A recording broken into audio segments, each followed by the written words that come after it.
Greeting everyone. Today we will read about determiners.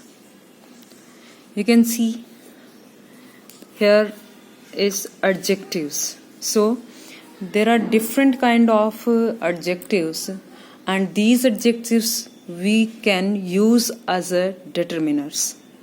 So in the very beginning of this lesson, read these sentences, my books, this story, which boy, I want some salt, there are many trees here.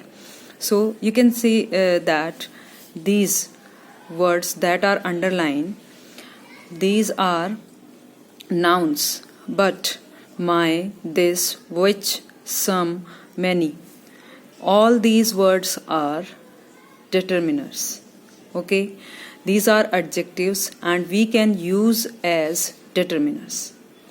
So first of all, you have to know about how many types of adjectives. So such adjectives are called determiners. They indicate that a noun follows. A determiners may consist of just one word or a group of word. तो जो भी adjective यहाँ दिए हुए हैं उन सबको हम क्या बोलते हैं, determiners. They indicate that a noun follows. और वो क्या indicate करते हैं, किस तरफ इशारा करते हैं, that a noun follows. जो noun किसी भी noun के साथ वो follow किए जाते हैं. तो a determiner may consist of just one word. Determiner one word भी हो सकता है और a group of word भी हो सकता है. तो here is a list of different kind of adjectives used as determiners. First of all, there is adjective of number. These words are used as adjective of number, which can use for countable thing. And after that, adjectives of quantity, any, no, some, a great deal of, much, a lot of, little. These words we can use when we don't know the proper या specific amount of a thing या specific quantity of a thing. When we have a doubt, जैसे for example, I have some rupees but I don't know how many rupees I have. तो at that time I will say I have some rupees. तो some adjectives are both of number and quantity. कुछ ऐसे adjective होते हैं जो number के लिए भी use होते हैं और quantity के लिए भी use होते हैं. Next thing is interrogative adjectives. तो what, whichever, which, whatever, whose. Possessive adjective, my, its, your, our. In our pronoun table, we also have this my, its, your, our, his, her, their. जब भी आप person पढ़ते हो, जैसे first person है तो उसके कौन कौन नॉमिनेटिव केस होता है, पॉजेसिव केस होता है, तो उसमें 2 टाइप्स होते हैं, एक पॉजेसिव एडजेक्टिव होता है, एक पॉजेसिव प्रोनाउन होता है. तो सो मेनी टाइम्स हम बहुत बार ये इस तरह से यूज करते हैं. And next thing is demonstrative adjective. This, these, that, those. Demonstrative adjective, there are 4 words. You have to know about that. This and these. देखिए, जब भी हमारे पास this होता है और these होता है, that और those होता है, इन चीजों में आपको क्या ध्यान रखना है कि ये जो होता है ये सिंगुलर के लिए होता है और these और those कहाँ यूज होता है, प्लूरल के लिए होता है. जब कोई चीज हमारे पास होती है तो वहां पर अगर वो चीज सिंगुलर है तो हम क्या यूज करेंगे, दिस, और अगर वो चीज प्लूरल है तो क्या यूज करेंगे, दीज. सेम ऐसे ही अगर कोई चीज हमसे दूर है, वो सिंगुलर है तो दैट और प्लूरल है तो दोज. जैसे सपोज करिए अभी ये बुक मेरे पास रखी हुई है तो मैं क्या बोलूंगी, दिस इज अ बुक. और आप इधर देखते हैं एक पिलो आपको थोड़ा मेरे से दूर दिखाई दे रहा है तो वो आप क्या यूज कर सकते हो, दैट इज अ पिलो. तो I think you understand. After that, there are some sentences in which we can use determiners. Take any book you like. I want some apple. Each boy got a prize. He visits us every Sunday. तो ये सब क्या है, ये अलग अलग type के determiners हैं. और अगर आप इन सब से गो थ्रू हो जाते हैं तो आप इनको क्लासिफाई कर सकते हो कि ये कौन से टाइप का एडजेक्टिव है जो यहाँ पर हमने एज ए डिटर्मिनर यूज किया है. तो ये आप पढ़ करके देखेंगे. After that study the distinction between use of some determiners. कुछ डिटर्मिनर्स में डिफरेंस होता है तो उनको हम कैसे आइडेंटिफाई करें. तो सम और एनी में देखिए आप, सबसे पहले आपको पता होना चाहिए सम is used in affirmative sentences. जो सम है वो कहाँ पर यूज होता है, एफर्मेटिव सेंटेंसेस. तो सम को जब हम देखते हैं, सम कहाँ पर यूज होता है? Some is used in affirmative sentences, जो सिंपल सेंटेंस होते हैं, जैसे I have some pencil, I have some tea. तो एफर्मेटिव सेंटेंसेस में हम किसको यूज कर रहे हैं? सम को। अभी उसने हमें कहा कि वो एफर्मेटिव में यूज कर रहा है, फिर वो बता रहा है कि इंटेरोगेटिव में। वैसे मोस्ट प्रोबेबली क्या होता है, नेगेटिव और इंटेरोगेटिव सेंटेंस में हम क्या यूज करते हैं? एनी यूज करते हैं।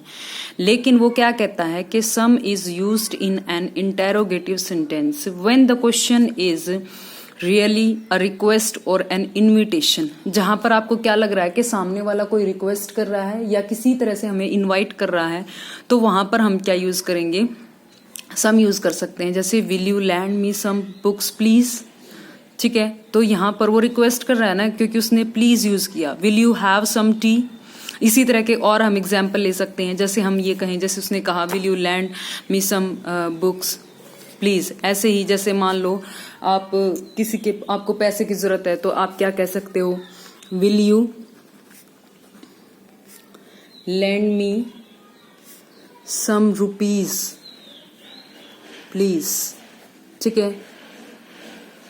तो यहां पर आप क्या कर रहे हो? सामने वाले से रिक्वेस्ट कर रहे हो, क्योंकि आपने प्लीज वर्ड यूज किया। ऐसे ही अगर हमें मान लो किसी को इनवाइट करना है, तो हम क्या बोल सकते हैं? Will you have some tea, will you have some water. इस तरह से जैसे हम उसको कि कुछ तो आप ले लीजिए, हम उसको इनवाइट कर रहे हैं कि थोड़ा सा आप उसमें से ले लीजिए। तो यहां पर हम क्या यूज करेंगे? सम। ये कैसे सेंटेंस है जिसमें रिक्वेस्ट हो या इनविटेशन हो।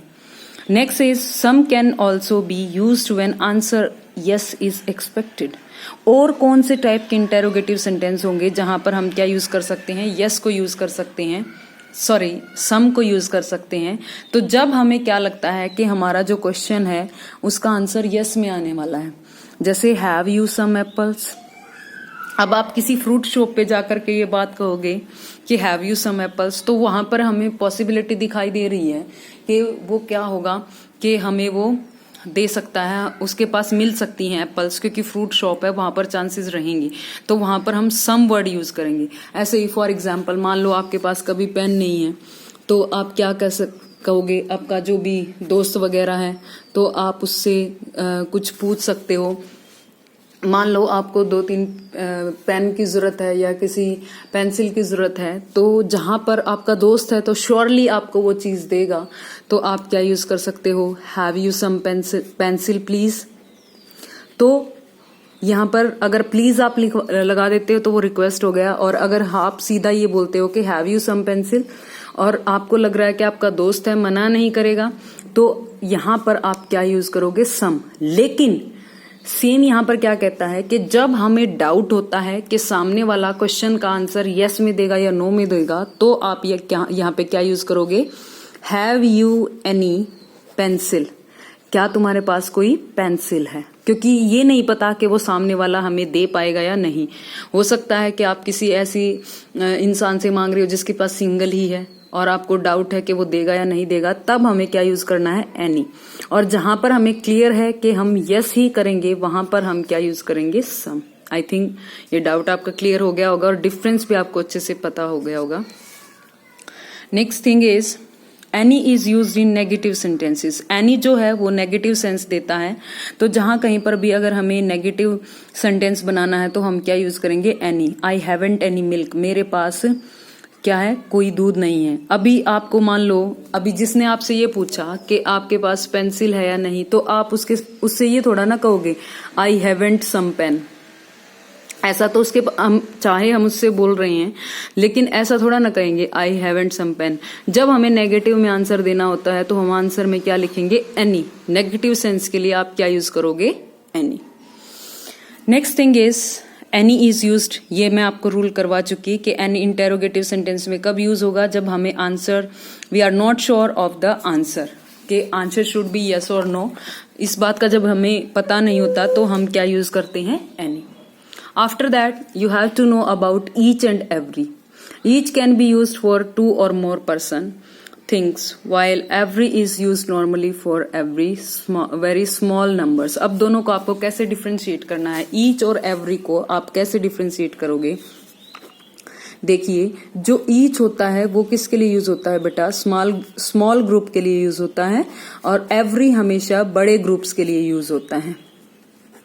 जैसे मान लो अभी हम जॉइंट फैमिली की बात करते हैं तो वो क्या होगा, जॉइंट फैमिली में कई सारे लोग होंगे, आपके मम्मी पापा के अलावा दादा दादी, ताऊ ताई, चाचा, आपके कजन, सिस्टर, ब्रदर, तो एक बड़ा ग्रुप आपका बन जाता है। तो जैसे every member of my family loves me, यहाँ पे आपका सेंटेंस क्या बन सकता है, every member of my family loves me, कि मेरी फैमिली का हर कोई मुझे प्यार करता है। स्मॉल ग्रुप, मान लो आपकी न्यूक्लियर फैमिली है, ठीक है, तो यहाँ पर आप जॉइंट फैमिली यूज कर सकते हैं।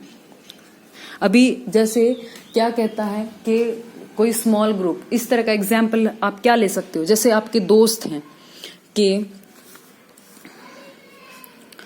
Each of my friends is intelligent, कि मेरा हर एक दोस्त क्या है, इंटेलिजेंट है।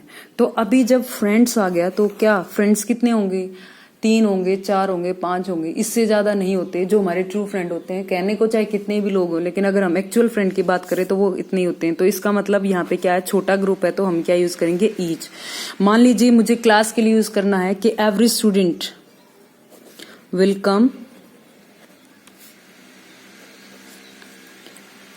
विद देयर नोटबुक, तो यहां पर मैं क्या दिखा रही हूं, क्लास को मैं दिखा रही हूं। तो क्लास क्या, स्टूडेंट किसका होगा, क्लास का होगा ना। तो every student of this class आप यहां पे यूज कर सकते हैं। तो क्लास क्या होता है, एक बड़ा ग्रुप होता है जिसमें 30 से 40 तक के बच्चे होते हैं। तो यहाँ पे जो 30-40 बच्चों का जब ग्रुप होगा तो वहां पे आप क्या यूज करोगे, एवरी, और छोटा ग्रुप होगा तो आप क्या यूज करोगे, ईच। अगला देखिए, next thing is few, a few और द फ्यू। देखिए फ्यू, ए फ्यू और the few, little, a little, the little, दोनों सेम चलते हैं, दोनों का मीनिंग भी सेम होता है थोड़ा सा, लेकिन जो लिटल वाला है वो हम लगभग किन चीजों के लिए यूज करते हैं, अनकाउंटेबल के लिए, और फ्यू यूज करते हैं हम काउंटेबल थिंग्स के लिए।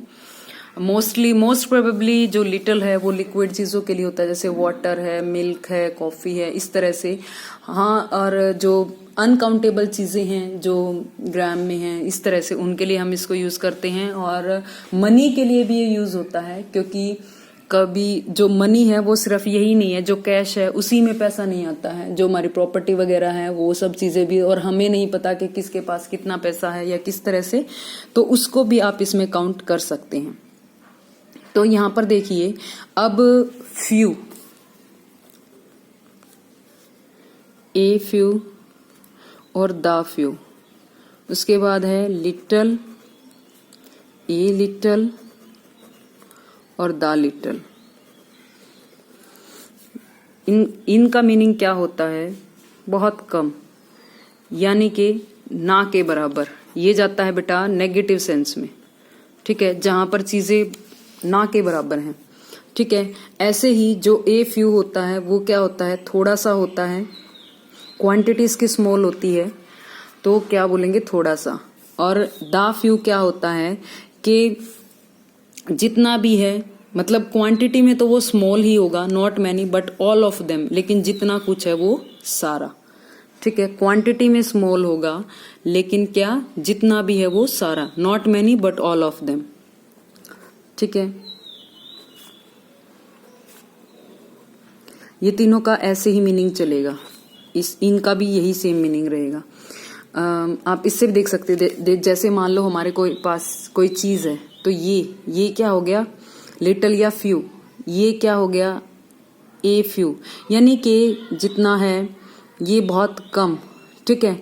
ये क्या है, क्वांटिटी तो स्मॉल ही रहेगी, लेकिन जितना भी है वो सारा हम अपने पास रखें या उसको हम यूज कर सकते हैं, तो वो क्या होगा, इस तरह से हम इसको देख सकते हैं।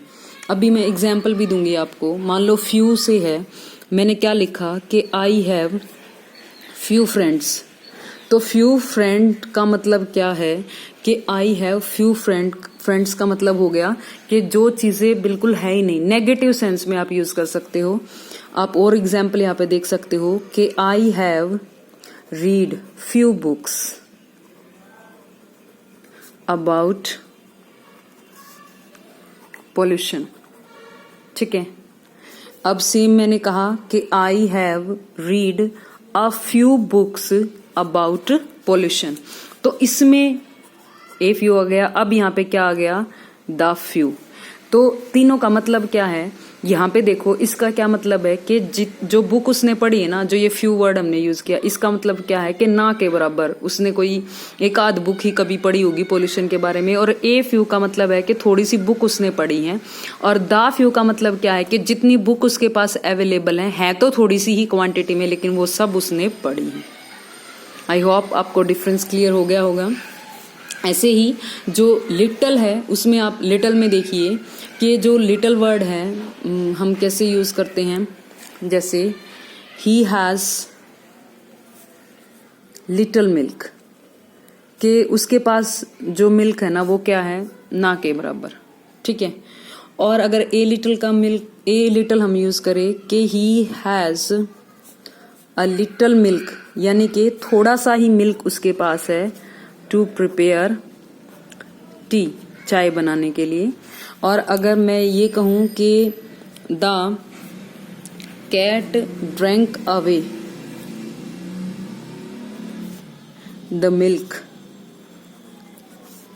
That was in the pot, कि जितना भी दूध उस पॉट में था वो सारा का सारा बिल्ली ने पी लिया, यानी कि था तो वो भी कम ही, लेकिन वो जितना था उसको भी बिल्ली पी गई।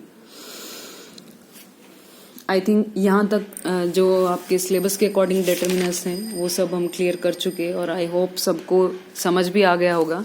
लेकिन फिर भी अगर किसी को कोई डाउट्स है, कोई भी किसी भी तरह की कोई दिक्कत है आपको, तो आप मुझे मैसेज भी कर सकते हैं और कॉल करके भी पूछ सकते हैं। Thank you.